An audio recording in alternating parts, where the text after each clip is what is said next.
놀란 적이 있습니다. 어려운 일이 당했을 때에 가서 도움을 요청할 사람이 있습니까? 라는 질문을 던졌어요. 근데 놀랍게도 많은 분들이 그렇지 않다라는 대답을 하면서 우리나라가 서로에 대한 신뢰가 얼마나 부족한지를 어, 많이 실감하게 되는 그러한 통계를 본 적이 있습니다. 여러분, 신뢰라는 게 얼마나 소중합니까? 또 다른 이야기를 한번 해보려고 합니다. 역시 또 몇 년 전에 있었던 이야기입니다. 좀 오래된 이야기인데 어느 유명한 여가수였는데 남자친구가 그 좋지 않은 동영상을 유포를 하는 바람에 스캔들에 휘말리고, 그리고 그로 인해서 활동을 오랫동안 중지했던 그 사건들이 있었습니다. 그때에 이제는 시간이 어느 정도 지나고 그가 회복이 되어서 다시 활동을 할 수 있을 것 같은 그쯤에 기자가 찾아갔어요. 그리고 그 취재한 걸 이렇게 TV에 보여주는 걸 우연히 봤는데, 그때 가만히 보니까 신기한 게 하나 있었어요. 개가 이렇게 그 집에 많아요. 시골집인데 개떼가 그냥 막 우르르 왔다 갔다 하고 주인이랑 좋다고 막 핥고 사랑을 나누는데 참 감사한데, 기자가 물어보는 거예요. 왜 이렇게 개를 많이 키웁니까? 그때 그가 그렇게 대답을 합니다. 개는 배신하지 않습니다. 라는 이야기를 하는 걸 보면서 제가 참 예전에 어린 나이에 봤는데도 그 말이 가슴에 깊이 박힌 그런 경험이 있습니다. 여러분, 우리가 신뢰가 얼마나 중요합니까? 신뢰의 관계를 가지고 있어서 무엇이든지 내 말을 털어놓을 수 있고 어려울 때 부탁할 수 있고 서로 도울 수 있는 사람이 한 명이라도 있다고 한다면 그것은 참으로 행복한 일이 아니겠습니까? 생각을 하게 됩니다. 그러면서 룻기를 참 깊이 묵상하게 됩니다. 룻과 보아스를 생각해봐요. 신뢰의 사람이에요. 우리 1장을 좀 다시 한번 돌려서 좀 생각을 하겠습니다. 나옴이라는 여인이 자기의 모든 경제를 다 잃고 남편을 잃고 자식을 잃고 자포자기하면서 마지막에 자기 며느리들을 다 떠나라 얘기를 하죠. 가만히 생각해봐요. 그때 며느리 하나는 떠났지만 룻까지도 떠났으면 어떻게 됐을까요? 나오미가 살아남았을까? 저는 좀 궁금해요. 그런데 룻이라는 이 한 사람은 끝까지 포기하지 않고 그 나오미를 붙어요. 그리고는 유명한 말을 하지 않습니까? 어머니가 가는 곳에 나도 가고, 어머니의 백성이 나의 백성이고 이방 사람인데도 불구하고 어머니의 하나님이 나의 하나님이십니다 라고 말하는 그 말이 나오미를 살렸네요. 여러분, 이 주석을 쭉 찾아보니까 재밌는 이야기가 나와요. 1장에서의 나오미를 생각해 보세요. 상처가 있고 그리고 모든 것을 포기했고 무기력한 나오미. 오늘 3장은 어떻습니까? 굉장히 적극적이지 않습니까? 무엇이 그에게 희망을 주고 무엇이 그에게 힘을 줍니까? 신뢰를 주는 말이었어요. 한 사람이 나를 마지막까지 포기하지 않고 믿어준다라는 그 말이 나오미를 살려요. 마찬가지로 2장에서 룻을 좀 한번 생각을 하게 됩니다. 룻이라는 이 여인이 정말 막막해서 나가서 밭에서 알이라도 떨어진 이삭이라고도 죽겠다라고 하는 그 룻을 보아스가 가서 격려해 줍니다. 그럴 때 룻이 말해요. 나는 한낱 이방 여자에 불과한데, 얼마나 자신감이 떨어지고 얼마나 자존감이 떨어진 상태입니까? 그때 그 룻에게 보아스가 이렇게 말을 합니다. 당신이 시어머니를 위해서 한 일을 내가 이미 들어서 알고 있습니다. 하나님께서 반드시 당신을 복 주실 것입니다. 보상해 주실 것입니다. 그 말이 있어서 룻이 용기를 얻어요.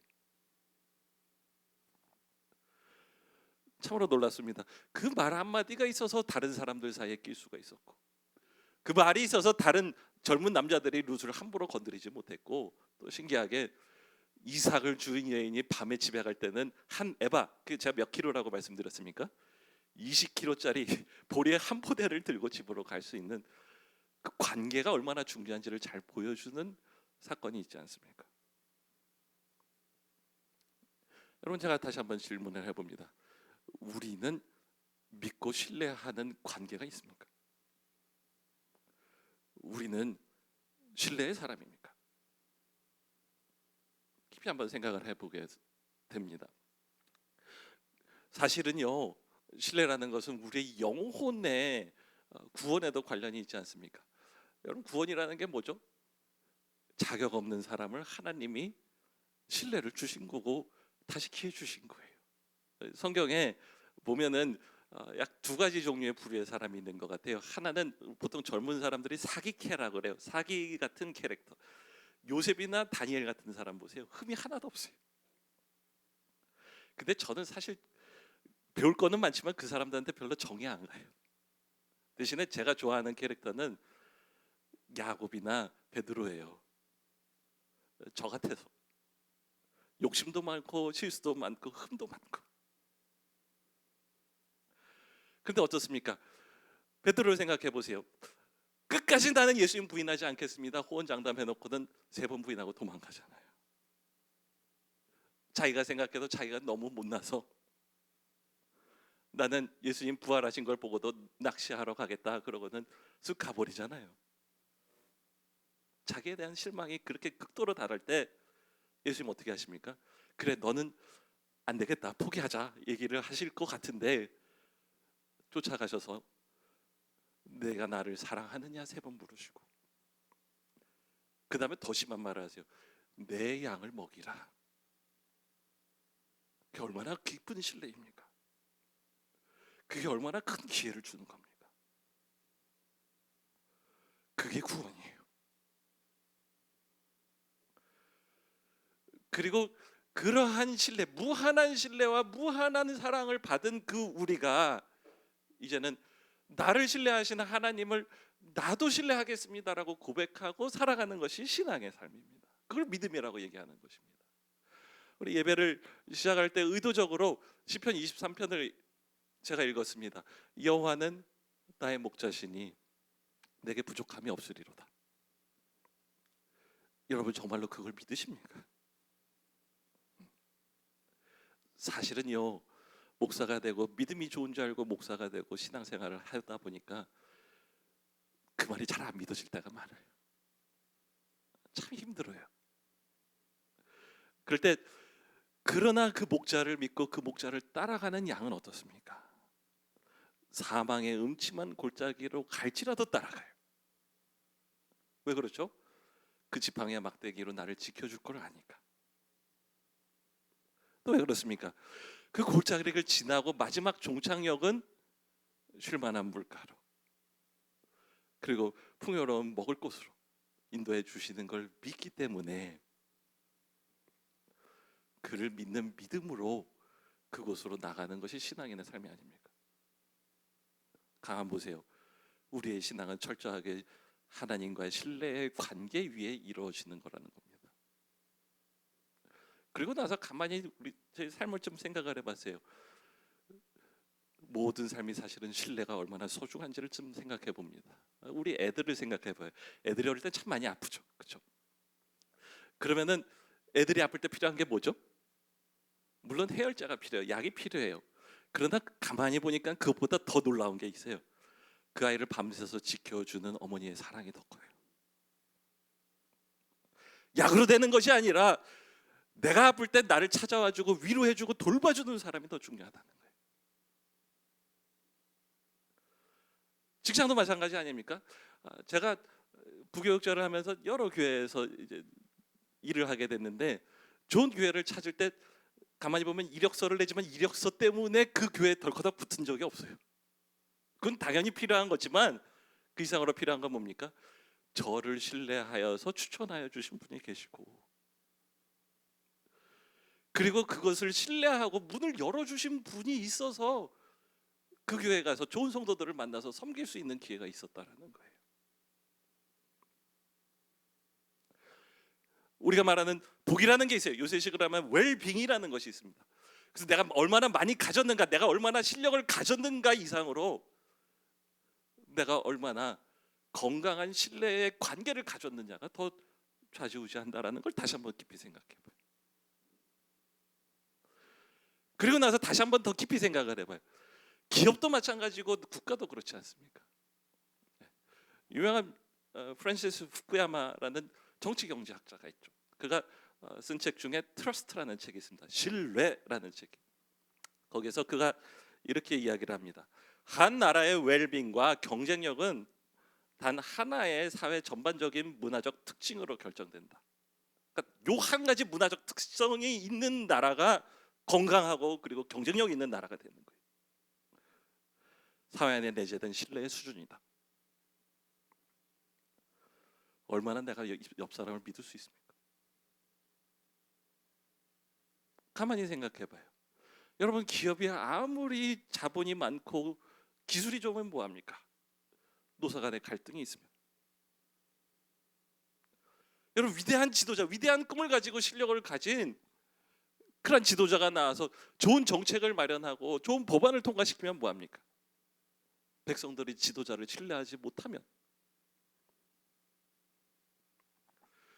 언론이 국민에게 신뢰를 얻지 못하면 어떻게 진리를 말할 수가 있겠습니까? 사법부가 신뢰를 얻지 못한다면 어떻게 정의를 구현할 수가 있겠습니까?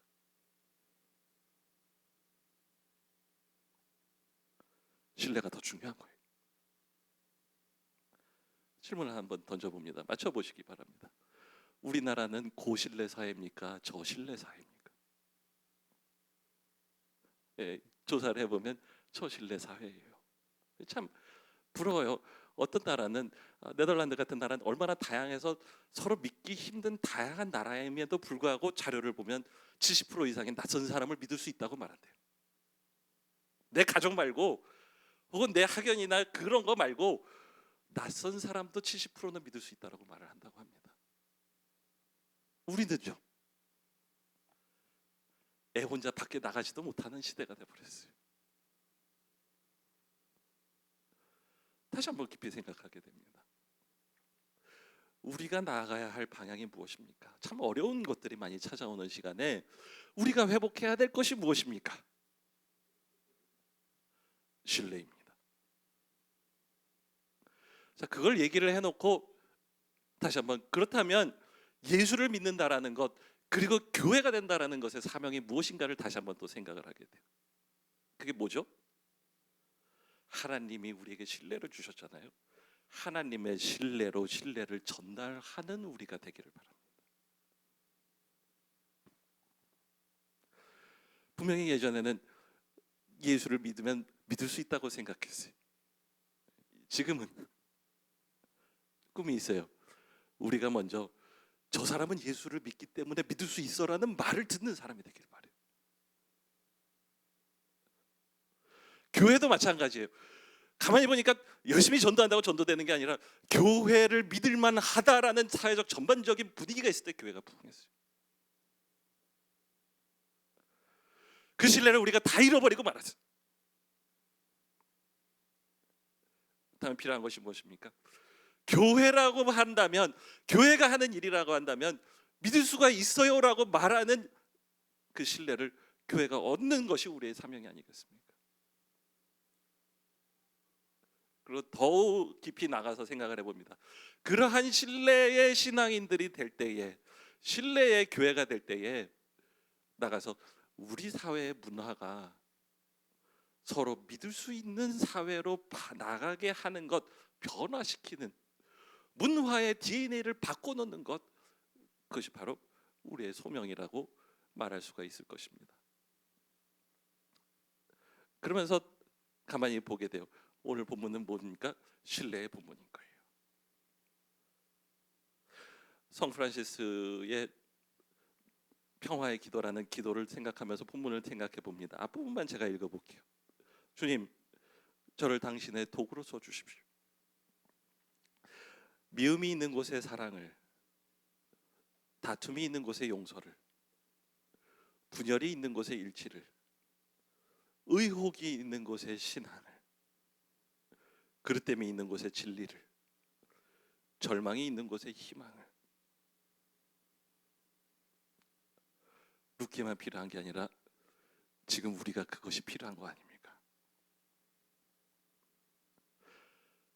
우리 교회가 그런 교회 되기를 바래요. 예수 소망 교회를 다니는 성도는 믿을 만한 사람이다라는 말이 딱 나오기를 바래요. 그럴 때 본문에서 세 가지를 배웁니다. 오늘 두 개만 얘기를 하려고 하는데, 그렇다면은 우리가 하지 말아야 될 것이 있지 않겠습니까? 그것은 무엇입니까? 관계가 소중한 것을 안다고 한다면 욕망을 충족시킴으로 관계를 세우려고 하지 말아야 되겠습니다. 오늘 나오며 룻을 다시 한번 돌아봐요. 보아스가 소중한 걸 알고 보아스와 결혼으로 영원한 관계를 맺고 싶어해요. 그렇죠? 그와 결혼해야 경제적으로 안정이 되고 안정도 되고 사랑도 받고. 문제는 뭡니까? 그 관계가 소중한 걸 아는데 방법은 꽝이에요. 그 뭐예요? 자고 있는 남자 밑에 가서 왜 치장하고 눕습니까?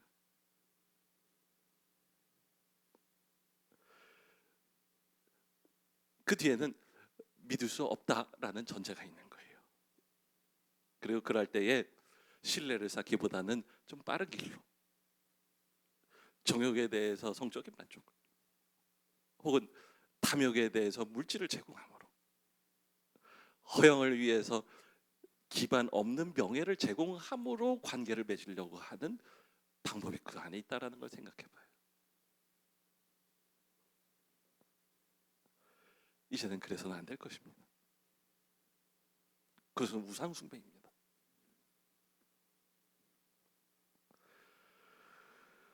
온전하게 하나님이 주시는 귀한 관계라면 하나님이 주시는 신뢰를 쌓는 것으로 돌아서라도 갈 수 있는 우리가 돼야 되지 않겠습니까? 사실은 보아스가 그렇게 하고 있지 않습니까? 우리 성경에 11절이 있습니다. 함께 읽어보도록 하겠습니다. 이제부터 걱정하지 마시오. 룻, 그대가 바라는 것이라면 무엇이든지 다 들어주겠소. 그대가 정숙한 여인이라는 것은 온 마을 사람들이 다 알고 있소라고 이야기를 합니다. 한마디로 얘기해 볼게요. 두려움을 사랑으로 바꿔주는 말이에요. 여러분, 보아스는 대단한 사람입니다. 한낱 이방 여자인 룻이 얼마나 소중한지 그 가치를 꿰뚫어 보는 눈을 가졌고, 그리고 그래서 보아스도 룻과 결혼하기를 바래요. 그러나 방법은 철저하게 약속을 통해서 신뢰를 쌓아감으로 그 일을 하려 하지 않습니까? 그것이 참된 신앙의 모습인 것입니다. 가만히 생각해봐요. 하나님 왜 보아스를 쓰실까? 그 말이 신뢰의 말이기 때문에 썼어요. 첫 번째는 이것입니다. 보아스는 약속의 사람입니다. 우리 13절 함께 읽도록 하겠습니다. 오늘 밤은 여기서 지내고 날이 밝거든 봅시다. 그때 집안간으로서 그대를 맡겠다면 좋소. 그렇게 하도록 합시다. 그러나 그가 그렇게 하지 않겠다면 그때에는 내가 그대를 맡겠소. 이것은 내가 살아계신 주님을 두고 맹세하는 것이요. 아침까지 여기 누워 있으시오. 얘기를 합니다. 루시 뭘 합니까? 온전하게 약속을 통해서 그를 안심시키고 그 일을 진행할 것을 말해줘요. 두 가지를 배우게 돼요. 첫 번째는 이것입니다. 약속이라는 게 무엇입니까? 세 가지 요소가 있는 거예요. 책임과 예측 가능성과 신빙성이 있어요. 말을 했으면 반드시 책임질 거라는 게 믿어져요. 예측 가능해요. 그 말을 했으면 그 말을 어떻게 이룰지가 예상이 되고, 그래서 뒤로 여러 가지 궁리를 하지 않아도 괜찮아요. 신빙성이 있어요. 반드시 이길 것이라고 말해주는 거예요. 또 한 가지를 생각합니다. 보아스가 말해요. 하나님의 살아계심을 두고 맹세한다라고 얘기를 해요. 가만히 보면서 제가 좀 이 사람 무섭다 생각이 들었어요. 걸 거면 자기 목숨을 걸지 왜 하나님 목숨을 거나? 그렇죠? 그러나 가만히 생각해 보세요. 하나님의 목숨만큼, 하나님이 살아계시다라는 걸 원문으로 보면 하나님의 목숨을 걸고라는 뜻이거든요. 하나님의 목숨만큼 영원한 삶은 없기 때문에 그 말씀대로 하나님이 영원히 살아계신 것처럼 자신의 말도 반드시 살아서 이루어질 거라고 말해주는 삶, 그 안에서 온전한 믿음이 주는 것을 보게 됩니다. 사실은요, 너무 당연한 말 아닙니까? 말했으면 지키는 게 당연하잖아요. 그러나 현실은 어떻습니까? 약속을 깨기도 하고 뒷담화를 하기도 하고 정보를 감추기도 하고 두 얼굴을 가지기도 하고 말을 믿을 수 없는 세상이 돼버린 것이 너무나 당연하고 마땅히 해야 될 일을 하지 못하고 있는 것이 우리에게 얼마나 안타까운 일입니까? 그럴 때 보아스와 같이 그 말을 온전하게 이루어가는 우리가 되기를 바래요. 사무엘상 3장 19절에 이런 말이 나옵니다. 어린 사무엘이 하나님의 예언자가 되는 그 과정을 설명하면서 이렇게 말을 합니다. 사무엘이 자라매 여호와께서 그와 함께 계셔서 그의 말이 하나도 땅에 떨어지지 아니하니. 이 기가 막힌 이야기. 어떻게 그 젊은 사무엘을 모든 사람들이 따랐을까? 한편으로는 하나님이 말씀을 주시고 그걸 전달하니까 따랐죠. 영적인 권위가 있으니까 그랬죠. 그러나 우리 모두에게 그걸 적용하려면 어떻게 됩니까? 하나님의 말씀에 들어있는 온전한 가치를 내 것으로 만들고 그것을 말하는 사람, 나의 욕심이나 나의 이익을 위해서 말을 바꾸고 그것을 필요할 때마다 바꾸는 사람이 아니라 변하지 않고 진리의 기반을 둔 하나님의 말씀을 기반으로 둔 말을 할 줄 아는 사람. 그리고 사무엘의 이야기를 가만히 살펴봅니다. 그 말을 하고 그 말을 이루기 위해서 때로는 그는 자신의 목숨을 건 행보를 걷기도 합니다. 온전하게 하나님의 말씀을 전했고 하나님의 말씀의 가치를 두었다면 내 삶에서도 그 가치가 이루어지기 위해서 기꺼이 자기의 목숨을 위험에 처할 줄도 아는 용기를 가진 그 삶을 볼 때 모든 사람들이 정치적으로 영적으로 그 사람을 따랐어요. 우리 가운데 그러한 사람들이 나오게 되기를 바랍니다. 두 번째로 생각하게 됩니다. 신뢰의 말이라는 것은 또 다른 의미가 있습니다. 그것은 신뢰를 빌려준다라는 뜻이기도 합니다. 오늘 룻을 다시 한번 생각을 해봐요.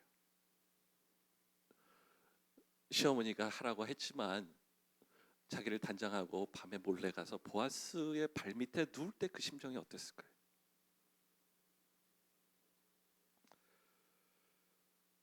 자기에 대한 신뢰가 다 떨어진 거예요. 자신감이 없는 거예요. 이게 아니면 이제는 살 길이 없구나라는 생각이 들어서 거기까지 갔어요. 그럴 때 보아스가 말하지 않습니까?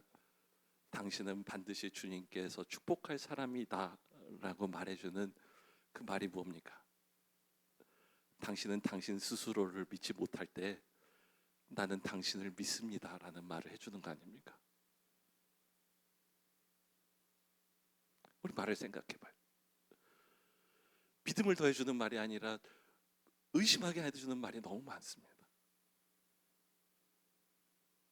허물을 덮어주지 않고 허물을 들춰내는 말이 너무 많아요. 장점을 강조해줘야 할 때 단점을 들춰내고 부각시키는 말이 너무 많아요. 찌르는 말이고 가르는 말이 너무 많아요. 그게 아니라 나도 나 스스로를 믿지 못할 때 신뢰를 부여해주는 그 격려의 말 한마디가 얼마나 소중한지를 모르겠어요. 케빈 마이어스라는 어느 목사님이 계십니다. 젊어서 좋은 교회에서 훈련을 잘 받고 하나님의 부르심을 받았다고 믿어서 가서 교회를 개척했어요. 그러면서 개척하면서 많은 사람들에게 편지를 보내서 초청하고 우리 함께 이런 좋은 뜻을 가지고 교회를 시작하자라고 초청을 했는데 막상 교회를 여는 그 예배에 본인이 기대한 것에 사람의 3분의 1밖에 안 왔대요. 기운이 쭉 빠지죠. 그러나 분명히 하나님 안에서 용기를 가져야 된다라고 믿고 계속해서 그 다음에도 계속해서 사역을 하는데 좀처럼 사역이 성장하지 않는 거예요. 3년째가 됐을 때 포기했어요. 아닌가 보다.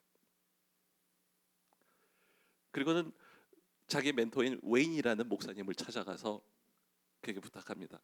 이게 안 된 것 같습니다. 죄송하지만 다시 저를 좀 부교육자로 써주시면 감사하겠습니다. 그때 웨인이 그 마음을 이해한 것 같대요. 이렇게 말했다고 합니다. 케빈, 당신이 스스로 알지 못한다고 한다면 내 믿음을 빌려가세요. 그 한마디를 듣고 용기를 얻었어요.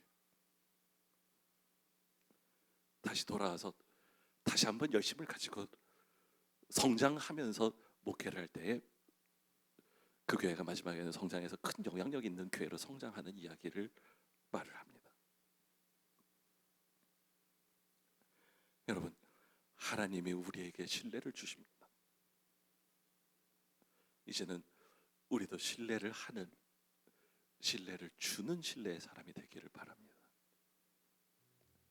말씀을 이렇게 맺고 싶습니다. 보아스가 룻에게 맹세를 할 때에 그는 하나님의 생명을 걸고 약속합니다라고 약속을 했다고 말씀드렸어요. 하나님이 그 약속을 진지하게 받아들이신 듯합니다. 그리고는 천년 후에 하나님이 사람이 되어서 우리 가운데 오셔서 교회를 자기의 신부로 삼기 위해서 그의 신랑이 되고 자기를 믿는 사람들이 자기의 백성이 되게 하기 위하여 그는 십자가에서 자기의 목숨을 내어 주십니다. 그러므로 우리가 온전한 교회되며 하나님의 신뢰를 얻는 사람, 하나님의 믿음으로 사는 그 사람들 되게 하여 주십니다.